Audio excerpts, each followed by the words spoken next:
Hiya! Welcome! The World at War is the landmark 26-part documentary series that was made by ITV, namely the London franchise holder and production company Thames Television, in 1973. And I was lucky enough to be able to pick up the Blu-ray for almost half price in a recent network DVD sale. And I'm going to review it for you today. Obviously, with this being a 26-part documentary series and it being about World War II, then I can't really stand here for hours and hours and go into absolute great length. But I want to talk briefly and as concisely as I can about this particular series and this Blu-ray set here. So this set itself is a high definition restoration, and it's in its proper 4:3 aspect ratio. I think a previous Blu-ray edition had kind of cropped everything, and therefore you're losing actual footage when they make everything 16:9. So for something like this that obviously has all archive footage in from the 1930s, 1940s, and then interview clips from the late 60s and early 70s, everything's in 4:3 ratio, and you don't lose any of that. Seen by millions when it was first shown on UK peak time television in 1973, and since then seen continuously across the world, The World at War has been one of television's most watched documentary series. Fremantle Media and iFrame have used state-of-the-art technology to bring it to a new public in high-definition picture and surround sound. This edition, 2016, I think it says. 26-part documentary series from Thames Television, originally broadcast 1973, 7 years before I was born. But it's been repeated worldwide quite regularly ever since. I'd never seen the full series.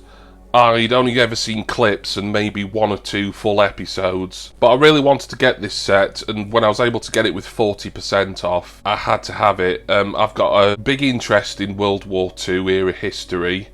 Now, I've collected other documentaries relating to World War II on DVD, and perhaps I'll be reviewing one or two of those in the future, but my interest has always tended to skew towards the German aspect to it. Like, I'm really fascinated and intrigued by the Nazis, by Hitler and his party members, and just by how German society changed in the 1930s in the run-up to World War II. I won't go on about them now in case I review them in the future, but a really good documentary series made by the BBC, and I think it was the late 90s, that I've got on DVD. A Nazis, A Warning from History. That is really good. That is one of the best series of any documentary genre that I've ever watched. The World at War is about as comprehensive as you can get. 26 episodes. This took me a long time to get through, as you can no doubt imagine.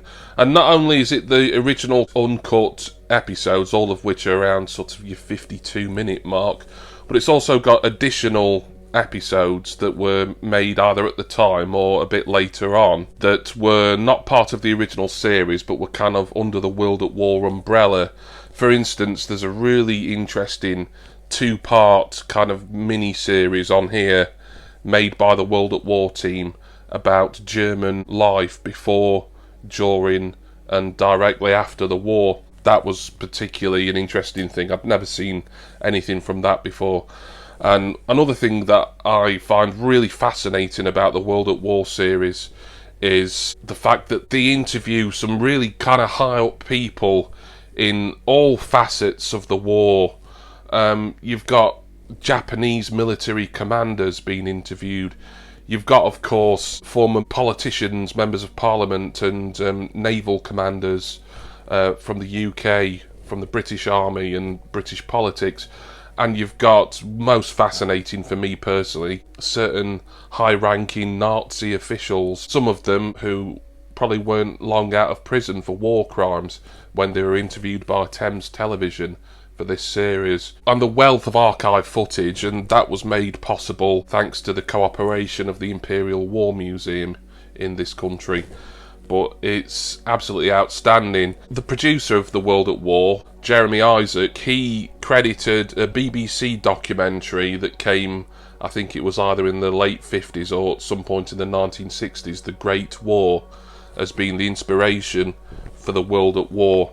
And he felt it was a privilege that he was able to make this documentary series and have access to all this footage from arenas of the war, and in Germany and Japan, Burma, China, Britain of course, France, Italy, just all over the world essentially. Whereas as great as this BBC series was, that was made I think late 50s or something like that, because that covered the First World War, or the Great War as it was known, 1914 to 1918, there was very little in the way of actual footage of anything, because, as you will know, TV didn't really exist as such, compared to World War II, where TV had started in numerous countries and cinema was obviously a lot bigger, and Pathé News and everything. There is so much more footage, so this was able to sort of dive deeper, and that's why I think the Second World War, it resonates with me, because there's just so much that was actually captured on film.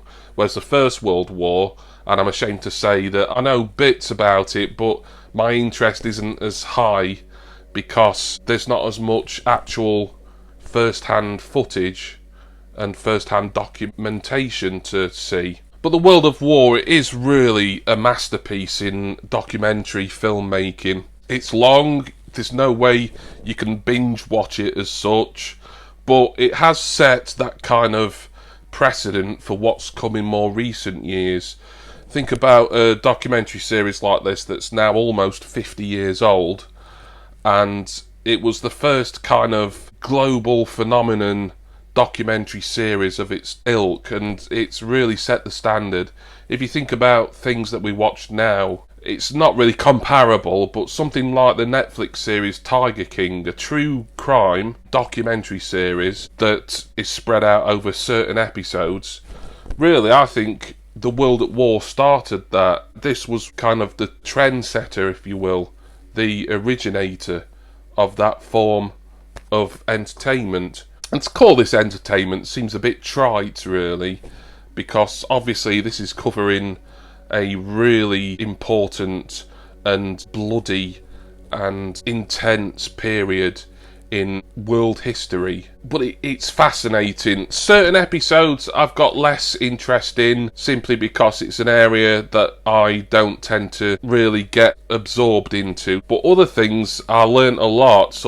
I didn't really know an awful lot about the Asian part of World War II until I watched this, and then I learnt a hell of a lot about all the fighting that went on in the Far East. They even say in the couple of making of featurettes that are on this, they started out with like 26 numbers on a blackboard sort of thing, and like he and the Imperial War Museum got together and he asked them, can you give me 24, 25 main battles or incidents in the war, and then one episode we'll have to dedicate to the origins of the war, and another one to the end and the aftermath kind of thing. Some things can't be looked at in this series in proper depth, but for 26 episodes, that's a long-running series, shown weekly on ITV in 1973, I think coming into 1974 as well, it was still going. There's been no really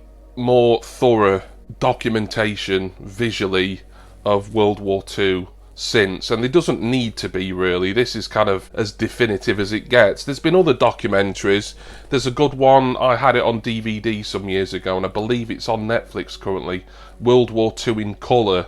I always kind of considered that to be sort of the World at War light. It's a much shorter series, it's still good, I still recommend that, but it's something that really is kind of a good starter place. This is heavy going at times, and the Holocaust episode is quite horrifying in places for obvious reasons. It's an important thing to watch. Don't forget, a lot of this, nearly all of it really, happened under 100 years ago. For me, that's still considered to be recent history. But the Holocaust episode, I think, is something everyone should see, whether at school or otherwise, really, as it's just a horrifying yet important story to be told. I've probably talked way too long now. I just wanted to give you a kind of overview of what I thought of The World at War, and I'm so glad I got this, that I've been able to see the whole 26-part series. I've been able to see the various extra episodes that came afterwards that were made by the Thames Television team. It's now a treasured piece in my DVD and Blu-ray collection. I probably won't watch it again for quite some years, but I definitely will watch it again because it's a fascinating story. It teaches you so much that you probably weren't aware of. Yeah, some episodes are less interesting than others, but it's, you know, your mileage will vary, as I say. You may be more interested in kind of naval ships or Pearl Harbor than someone else is. It depends. I've got to give The World at War a high score, really. It would have been inappropriate for it to be sort of like a Tiger King style thing, almost like a kind of reality TV thing. This is straightforward facts, history, archive footage. Laurence Olivier's narration is really good, and he does put life and emotion. He really makes the series for me as just a really clear spoken with range and tone depending on what he's talking about. So, you know, it's not like you're going to sit there and kind of be like, oh, this is boring, or this guy talking's boring. It's not. It kind of grabs you from episode 1, and like I say, it's just too dark and brutal to binge watch, really, in any type of way. But it is so worth watching the full series and the extra episodes that are on this set. So I've got to give this 9.5 out of 10. Really, it's about as close to being the perfect documentary series as you can get. There is only one documentary series that I would probably rank higher than this, and I'm not going to talk about that because I'm hoping that one day I'll be able to watch it again and be able to review it, and that is something that I will be giving 10 out of 10 if and when that I can review that. But this is really the best of the rest when it comes to war, recent-ish European history, American, Asian history, world history. An absolute recommendation. If it's on TV, just a random episode, watch it and be educated, learn something about what happened within many of our grandparents' lifetimes. If you're a documentary watcher, an aficionado like myself, The World at War, and I'm ashamed to say really, I probably should have bought this years ago, but this is a must-have. 9.5 out of 10. Thank you all for watching. I hope you enjoyed this review of The World at War on Blu-ray. I know there's a lot that I've not talked about relating to the series, but I just wanted to keep this kind of short and snappy and within a certain time length. It's a really important series, just groundbreaking, influential, and above all, just really educational to people of my generation and hopefully many generations to come. Thank you especially to all of my wonderful subscribers and patrons. My Patreon link is in the description text box below. I'm going to go now, and please will you join me again for my next documentary review. Cheers everyone. See ya.